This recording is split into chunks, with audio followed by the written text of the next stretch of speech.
Docteur Bishop, Peter. C'est l'heure des visites. Tout le monde enfile sa plus belle camisole. Cherchons de l'involontaire. Oh, ça fait mal, t'es lourd.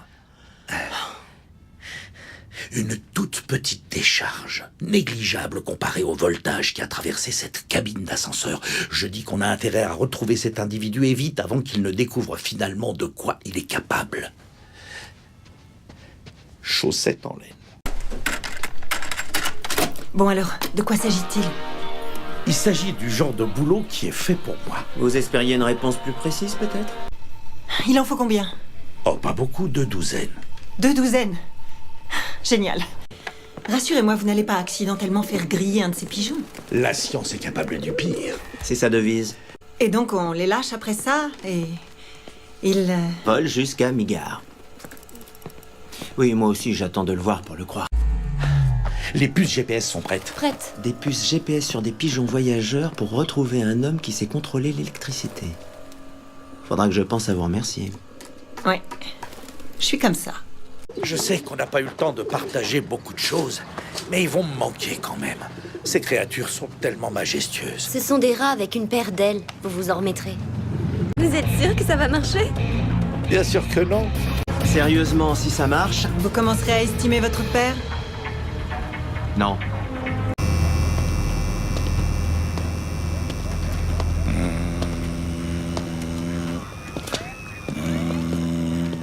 Super. Bonjour, agent Robert. Quoi? Ça vous tape pas sur les nerfs? Ça? Vous voulez rire? Il récite le nombre pi jusqu'à 100 chiffres après la virgule pour s'endormir. Là, c'est limite reposant. Walter! C'est moi qui fredonnais?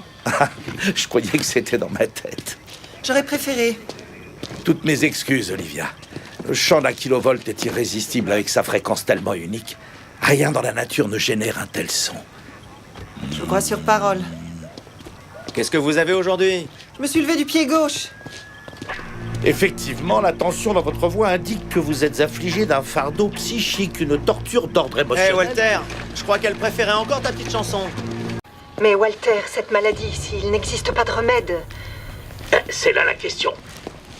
Il faudrait la poser au médecin qui lui a prescrit son traitement. Ce qui nous fait 3 questions. L'autre étant, que s'est-il exactement passé ici? Ça ne fait que 2 questions, ça. Oh, vraiment?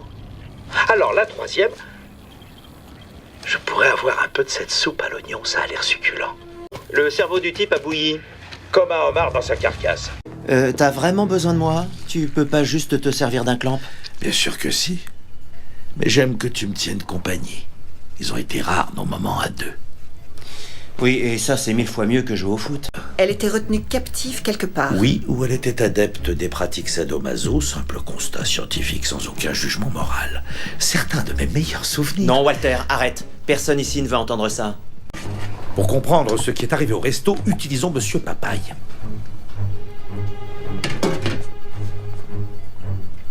Attention. C'est malheureux parce que c'est un fruit vraiment charmant.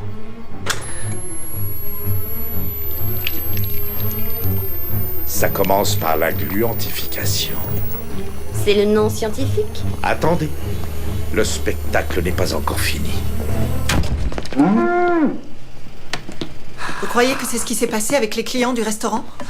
Ce rayon émet un faisceau de micro-ondes de forte puissance qui provoque la vibration rapide des molécules de Monsieur Papaye, ce qui produit des frictions et de la chaleur. C'est le principe de base de la cuisson au four à micro-ondes, sauf que pour Émilie, c'était elle le fou. Je vous accompagne. Oh, Peter, j'ai très envie de barbe à papa. Tu peux en acheter dehors? Et ce sera tout? Oui, de la bleue, hein, surtout pas rose. J'ai une fringale sur moi à cause de l'odeur de jacinthe. Quelle jolie petite fleur bleue. De notre côté, on dirait qu'on progresse enfin. Il y a 2 minutes, Walter était sur le point d'identifier le composé injecté à Émilie, mais voilà, il a été distrait par la licorne qui a surgi dans le labo. Hilarant. Je vais faire un tour. D'accord. Oh, Peter, j'avais même pas remarqué que t'étais là. Salut. Olivia, vous vous êtes encore enfermée dehors? À vrai dire, c'est notre hôtel à nous. Oh. J'ai un truc à vous dire. Entendu. Vas-y, je te rejoins dans 1 minute. Content de vous avoir vu. Bonne nuit, Walter. Et essaie de te rappeler pour les brosses à dents. D'accord? Rouge, c'est pour moi. Vert pour Walter. Ça, c'est moi. Pas vrai? Oui. Vous devriez monter avant que Walter s'affale et s'endorme dans votre lit. Oui. Il m'a déjà fait ce plan-là. Pendant que je dormais. C'est pas la vue que je préfère au réveil.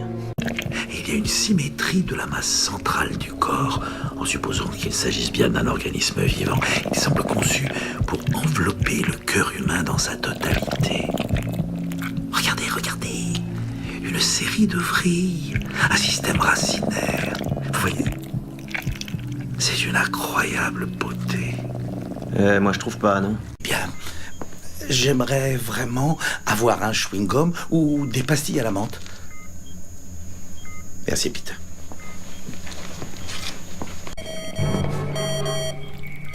Excellent travail, fils. T'as peut-être enfin trouvé ta vocation. Travailler avec moi. Alors ça, je crois pas, non? Votre ami pense qu'il peut s'agir d'un code. Pas moi, l'autre. Bishop, qu'est-ce que vous faites là? J'ai eu Olivia au téléphone. Elle m'a appelé de la prison pour m'annoncer que Monsieur Jones n'acceptait de coopérer que s'il pouvait parler à Monsieur Smith. Le Monsieur Smith que vos hommes viennent de tuer. Vous me faites marcher? C'est la première chose sérieuse que je dis aujourd'hui. Allô, Peter? C'est moi, ton père, Walter Bishop. Merci Walter, je sais qui tu es. Parfait. Oui, je sais, mais il est mort. Il a été abattu, pas de chance. Mais est-ce qu'il a toujours sa tête? Est-ce qu'elle est toujours reliée au corps? Y a que toi pour poser ce genre de questions. Oui, il a toujours une tête. Magnifique. Alors peut-être que son décès n'est qu'un simple petit inconvénient. Apporte le cadavre ici, et vite. Jones est au courant pour Smith? Quoi? Est-ce que Jones sait que Joseph Smith est mort? Non. Pourquoi? Parce que si vous le voyez toujours demain, on peut faire en sorte qu'il ne le sache pas. La tête a été touchée. Ça pose un problème? Oui, ça pose un problème. Bien sûr, un énorme problème. En général, une balle dans la tête signifie qu'il y a de graves lésions cérébrales. Oui, ça signifie aussi qu'il est mort, mais ça apparemment, ça ne te gêne Cette pas. procédure est plus compliquée que d'enlever des amygdales. Je n'ai jamais discuté avec un mort, alors excuse-moi d'avoir quelques lacunes dans ce domaine. Ça va marcher, oui ou non? C'est étonnant comme le crâne de cet homme ressemble. Au derrière de Peter, quand il était bébé. Comment vous le savez? Vous nous l'avez déjà dit. 2 fois. Regarde, Peter. Il est en train de te parler. Heureusement que c'était pas relié à ta tête. Fils, je te présente des excuses d'avance, j'ai bien peur que... Enfin, je ne devrais pas t'effrayer. Non, vaut mieux pas. C'était pour le compte d'une agence de publicité. Ils avaient le projet de diffuser ces lumières clignotantes en même temps que les pubs pour inciter les téléspectateurs sous hypnose à acheter leurs produits. Sauf qu'au final, ça a seulement déclenché des nausées. Ce qui était vraiment fâcheux parce qu'apparemment les gens n'ont pas le cœur à la dépense quand ils sentent remonter leur repas. Mademoiselle! Où est la télécommande? Oh, hé, c'est Walter, pas vrai. Walter, Où est-elle? Walter. Un ton en dessous, ça va aller. Eh bien, mets-toi là. Je fais quoi exactement?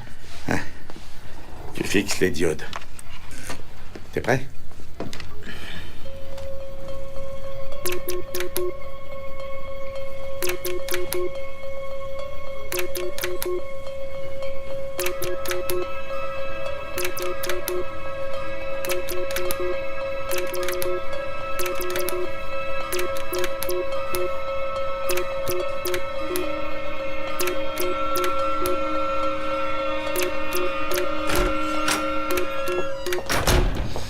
Désolé, Walter. Une autre fois, peut-être. Prêt pour la pause déjeuner?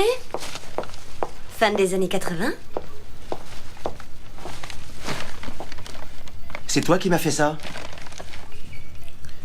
T'as fait ça tout seul? Noël, bien sûr. Évidemment. Qui dit Noël dit chanson Vive le vent, par exemple. Le vent qui siffle dans les branches. Qui dit branche dit bûcheron.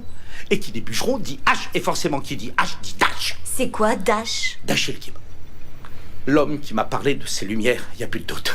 Vous savez où le trouver? C'est possible de lui parler? Eh bien, ça dépend, évidemment. Il faudrait savoir s'il a réussi à se suicider pour répondre à ça. Qu'est-ce que c'est que cette histoire encore? C'est qui ce gars-là? Un voisin de cellule capitonnée à Sainte-Claire,